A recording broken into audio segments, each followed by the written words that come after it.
The Book of Joel. We know virtually nothing about this prophet except his father's name that we find in 1:1, Pethuel. Joel 1:1, the word of the Lord that came to Joel, the son of Pethuel. Curiously, there's 14 men in the Old Testament that are named Joel. Joel's name means Lord is God. And as we'll see, Joel is familiar with the themes of Isaiah, Amos, and Ezekiel. Joel probably lived in Jerusalem, and he may have been a priest. Elijah was one of his contemporaries, but we know nothing of his background. Scholars generally place the book in the post-exilic period after the rebuilding of the temple in 516 BC. What prompts the prophet's message is a dire emergency, a plague of locusts. He calls for the nation to repent, for God still loves his people and longs to rescue and restore them. He's preparing them for the day of the Lord. Joel sounds the alarm. God says, "Wake up, people." God summoned Joel to deliver this message of judgment, a message of judgment balanced with hope. So the circumstances in which Joel was written, there was a locust plague. We read about the first plague in Exodus chapter 10:4. "For if you refuse to let my people go, behold, tomorrow I will bring locusts into your country. If you made a living in the field, you are finished. Starvation is coming. The land is barren of anything green." Joel's point, God is Lord. The southern kingdom, Jerusalem, is the capital. People are passive, worshiping their gods. Joel's message is repentance is essential before revival. For Joel, the locust swarm is a sign, a warning of the terror of the day of the Lord. Interestingly, when calamity strikes a nation, that nation will frequently revert to God. Many houses of God were built during the Depression in the United States.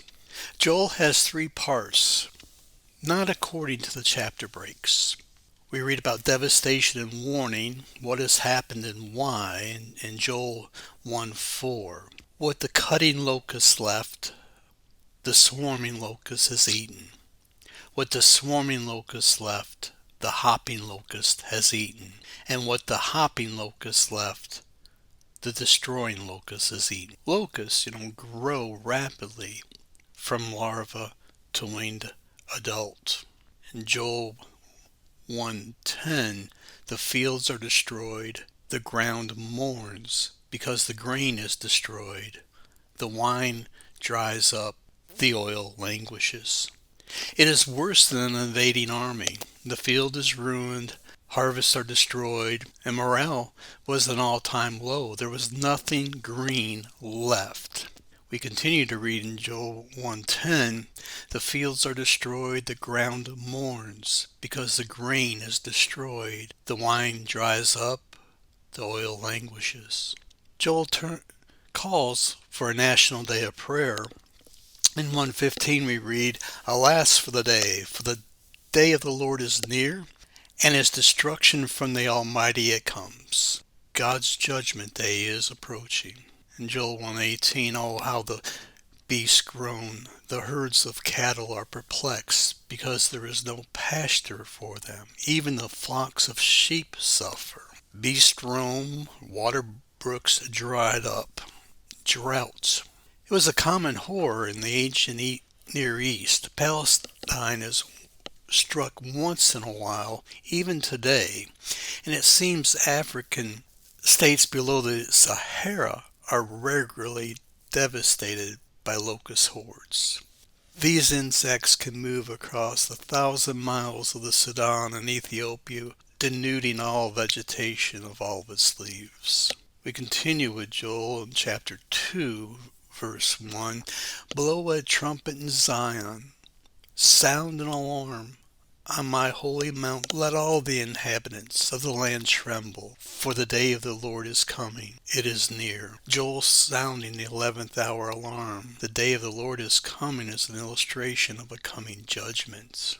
Continuing to verse 2, a day of darkness and gloom, a day of clouds and thick darkness, like blackness. There is spread upon the mountains a great and powerful people, their like is never seen before, nor will be again after them through the years of all generations. The scorched earth is in its wake. Joel describes the day of the Lord in the words of Amos 5:18 through 20. We read in Amos 5:18, "Woe to you who desire the day of the Lord. Why would you have the day of the Lord? It is darkness and not light. As if a man fled from a lion and a bear met him, or went into the house and leaned his hand against the wall, and a serpent bit him. Is not the day of the Lord darkness and not light, and gloom with no brightness in it?" We return to Joel 2:2 and hear these words echoed again. A day of darkness and gloom, a day of clouds and thick darkness, like blackness, there is spread upon the mountains a great and powerful people. Their like has never been, nor will be again after them through the years of all generations. Joel's describing an army coming. As the locusts have done to our crops, an army is coming into our land and will take over our houses. Joel portrays the warriors who bring it about in the images of Nahum. If we turn to Nahum chapter 2 verse 1 through 5, we read, "The scatterer has come up against you. Man the ramparts. Watch the road. Dress for battle. Collect all your strength. For the Lord is restoring the majesty of Jacob as the majesty of Israel. For plunderers have plundered them and ruined their branches. The shield of his mighty men is red. His soldiers are clothed in scarlet. The chariots come with flashing metal on the day he musters them. The cypress spears are brandished. The chariots race madly through the streets. They rush to and fro through the squares. They gleam like torches. They dart like lightning. He remembers his officers. They stumble as they go. They hasten to the wall. The siege tower is set up." Returning back to Joel chapter 2 verse 6, "Before them peoples are in anguish. All faces grow pale. The people are in anguish." Chapter 2 verse 11, "The Lord utters his voice before his army, for his camp is exceedingly great. He who executes his word is powerful. For the day of the Lord is great and very awesome. Who can endure it? The Lord owns it up. It's his army. Who could bear this?" Continue verse 12. "Yet even now, declares the Lord, return to me with all your heart, with fasting, with weeping, and with mourning." Here Joel calls for the whole nation to return to God. Continuing to read verse 13. "And rend your hearts and not your garments. Return to the Lord your God, for he is gracious and merciful, slow to anger, and abounding in steadfast love, and he relents over disaster. Who knows whether he will not turn and relent and leave a blessing behind him, a grain offering and a drink offering for the Lord your God. Blow the trumpet in Zion, consecrate a fast, call a solemn assembly, gather the people, consecrate the congregation, assemble the elders, gather the children, even nursing infants. Let the bridegroom leave his room, and the bride her chamber. Between the vestibule and the altar, let the priests, the ministers of the Lord, weep and say, Spare your people, O Lord, and make not your heritage a reproach, a byword among the nations. Why should they say among the people, Where is their God?" Joel's pleading for mercy. Return to the Lord, rend your hearts and not your garments. This returning to the covenant is what Joel's referring to, and we read more about that in Exodus 34, 6 through 7. It's the quotation of the covenant formula. 34, 6. The Lord passed before him and proclaimed, the Lord, a God merciful and gracious, slow to anger, and abounding in steadfast love and faithfulness, keeping steadfast love for thousands, forgiving iniquity and transgression and sin, but who will by no means clear the guilty, visiting the iniquity of the fathers on the children and on the children's children to the third and fourth generation. Returning to Joel chapter 2, verse 12, Joel points out 3 reasons for not turning to God. Yet even now, declares the Lord, return to me with all your heart, with fasting and weeping, with mourning, and rend your hearts and not your garments. Return to the Lord your God, for he is gracious and merciful, slow to anger, and abounding in steadfast love, and he relents over disaster. Joel's saying it's too late, it's gone on too long. I have done all that before. What you did before was a garment rendering, not a heart rendering. God is through with me. He is gracious and compassionate, slow to anger, abounding in love.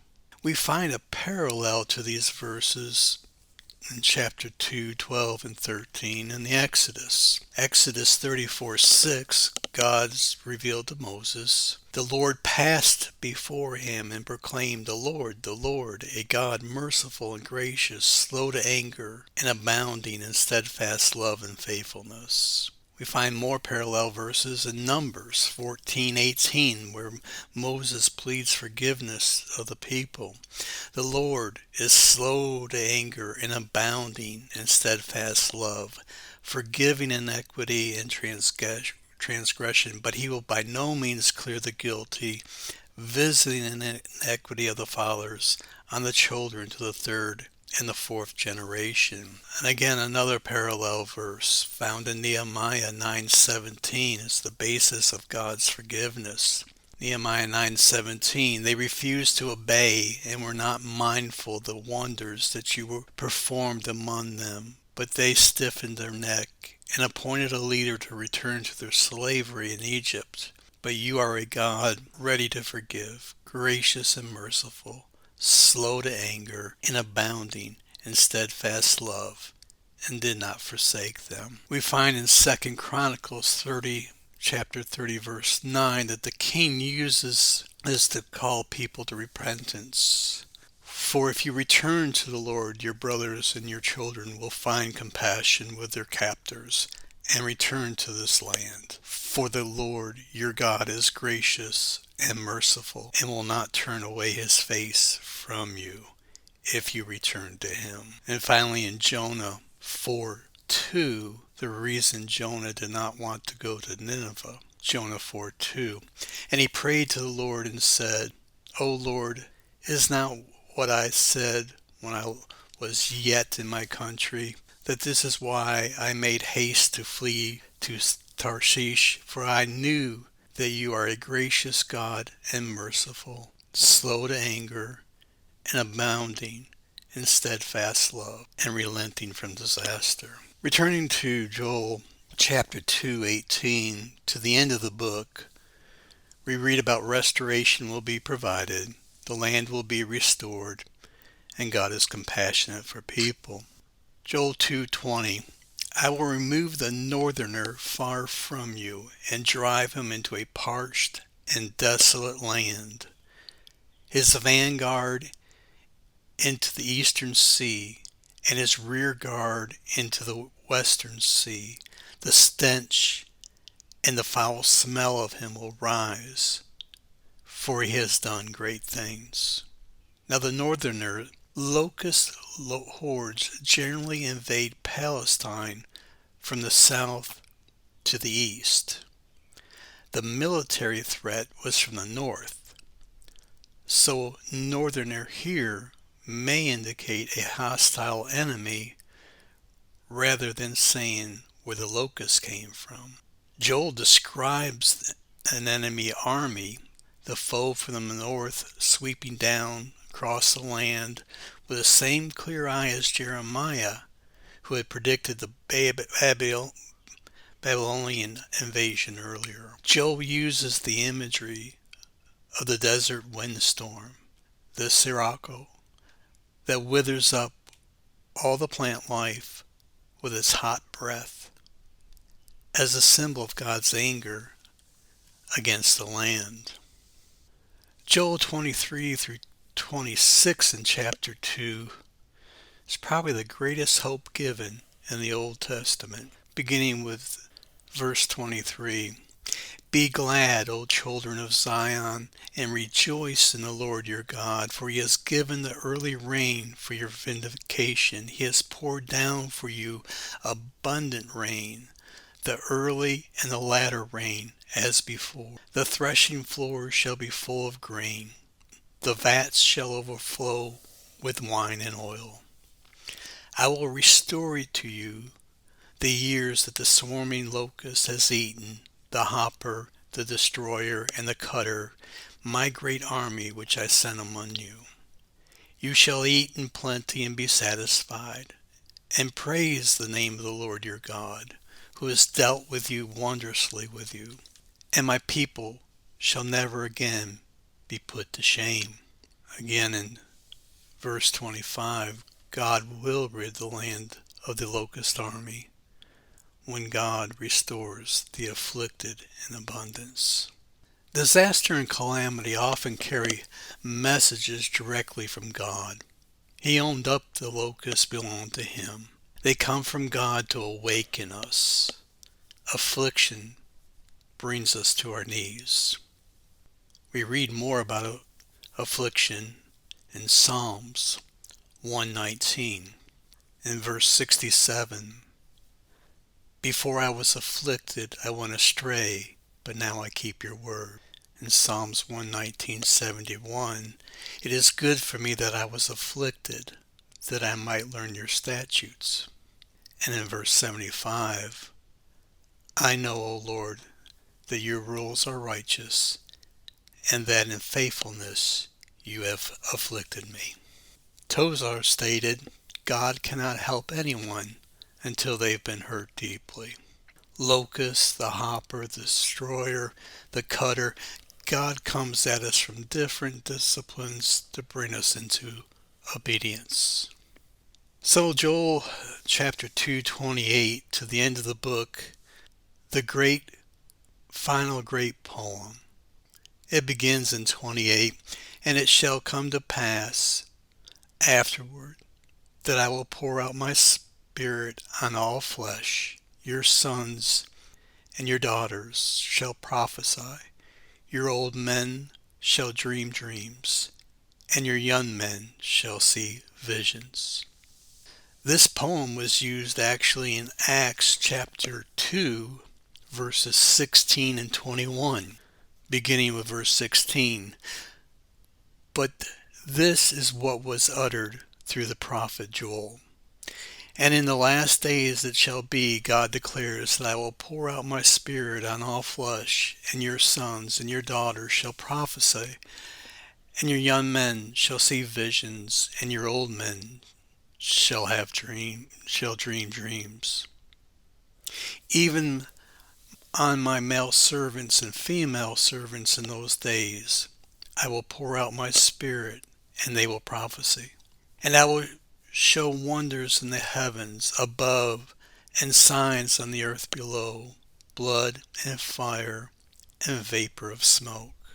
The sun shall be turned to darkness and the moon to blood before the day of the Lord comes, the great and magnificent day. And it shall come to pass that everyone who calls upon the name of the Lord shall be saved.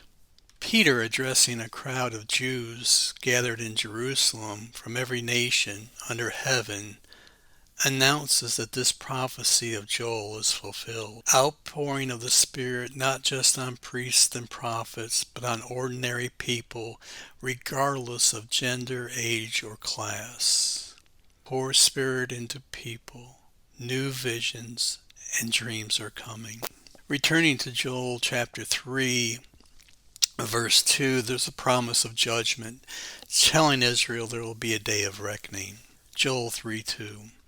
I will gather all the nations and bring them down to the valley of Jehoshaphat, and I will enter into judgment with them there on behalf of my people and my heritage Israel, because they have scattered them among the nations and have divided up my land. Sidon, Philistia, Artaxerxes III sold Sidonians as slaves in 345 BC, and in 332 Alexander the Great sold the people of Tyre and the Philistine city of Gaza into slavery. Thus Joel 3:4 reads, "What are you doing to me, O Tyre and Sidon, and all the regions of Philistia? Are you paying me back for something? If you're paying me back, I will return your payment on your own head swiftly and speedily." And of course, in chapter 3, verse 8, we read about the Sabaeans' famous Arabian traders. Joel says in verse 8, "I will sell your sons and your daughters into the hand of the people of Judah, and they will sell them to the Sabaeans, to a nation far away, for the Lord has spoken." Chapter 3, verse 10 is interesting. "Beat your plowshares into swords, and your pruning hooks into spears. Let the weak say, I am a warrior." Joel reverses Isaiah's famous words that we find in Isaiah 2:4 and Micah 4:3. Isaiah 2:4 states, "He shall judge between the nations, and shall decide disputes for many peoples, and they shall beat their swords into plowshares, and their spears into pruning hooks. Nation shall not lift up sword against nation, neither shall they learn war any more." In Micah 4:3, "He shall judge between many peoples, and shall decide disputes for strong nations far away, and they shall beat their swords into plowshares, and their spears into pruning hooks. Nation shall not lift up the sword against nation, neither shall they learn war any more." Returning back to Joel 3:12, "Let the nations stir themselves up and come up to the valley of Jehoshaphat, for there I will sit to judge all the surrounding nations." Jehoshaphat in this verse means the Lord judges, hence the valley of judgment or decision in some translations. Joel uses images on a cosmic scale, including a great battle between God and the pagan nations in the valley of Jehoshaphat somewhere near Jerusalem. This is the language of apocalyptic, a whole new development out of and away from classical prophecy. The apocalyptic approach becomes very common in the last centuries before Christ. We read in Joel 3:14, multitudes in the valley of decision, for the day of the Lord is near in the valley of decision. These multitudes will be gathered for God's judgment. There he'll decide their destiny. Continue with verse 16. "The Lord roars from Zion and utters his voice from Jerusalem, and the heavens and the earth quake. But the Lord is a refuge to his people, a stronghold to the people of Israel. So you'll know that I am the Lord your God, who dwells in Zion, my holy mountain. And Jerusalem shall be holy, and strangers shall never again pass through it. And in that day the mountains shall drip sweet wine, and the hills shall flow with milk, and all the stream beds of Judah shall flow with water.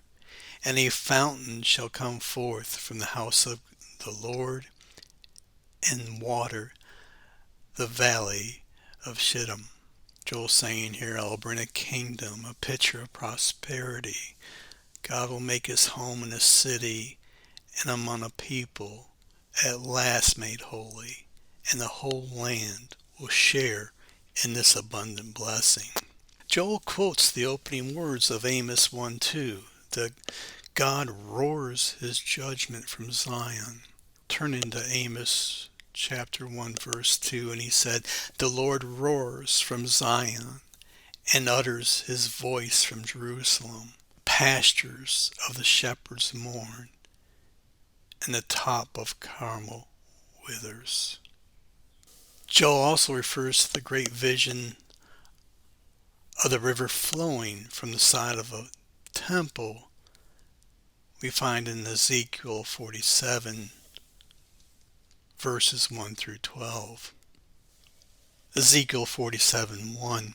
Then he brought me back to the door of the temple, and behold, water was issuing from below the threshold of the temple toward the east, for the temple faced east. The water was flowing down from below the south end of the threshold of the temple, south of the altar. Then he brought me out by way of the north gate, and led me around on the outside to the outer gate that faces towards the east.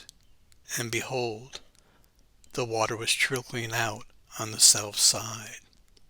Going on eastward with a measuring line in his hand, the man measured 1,000 cubits, and then led me through the water, and it was ankle deep.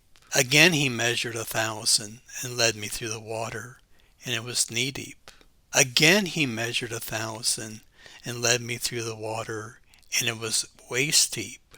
Again he measured 1,000, and it was a river that I could not pass through, for the water has risen. It was deep enough to swim in, a river that could not be passed through. And he said to me, "Son of man, have you seen this?" Then he led me back to the bank of the river. As I went back, I saw on the bank of the river many trees, on the one side and on the other. And he said to me, "This water flows toward the eastern region and goes down into Arba and enters the sea. When the water flows into the sea, the water will become fresh. And wherever the river goes, every living creature that swarms will live. And there will be many fish, for this water goes there, that the waters of the sea may become fresh.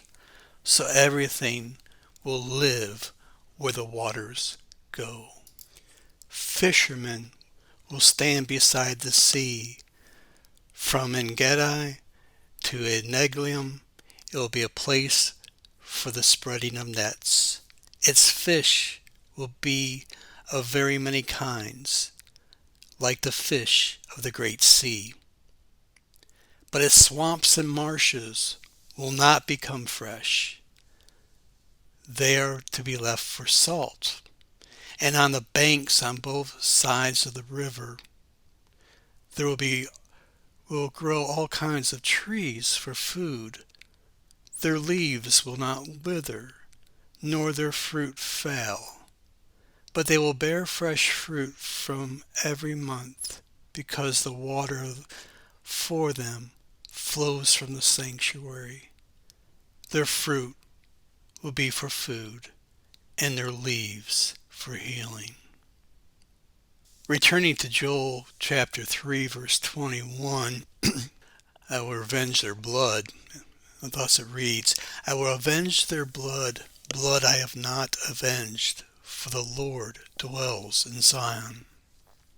The strength of the book of Joel lies in its confident hope that God does not forget his people or refuse to hear their prayers for help. It combines the traditions about Yahweh as divine warrior, the day of the Lord, the fidelity and mercy of the covenant relationship, the oracles against nations, the penitential psalms, and the promises of blessings into a renewed message of hope to the people of 5th century Judah.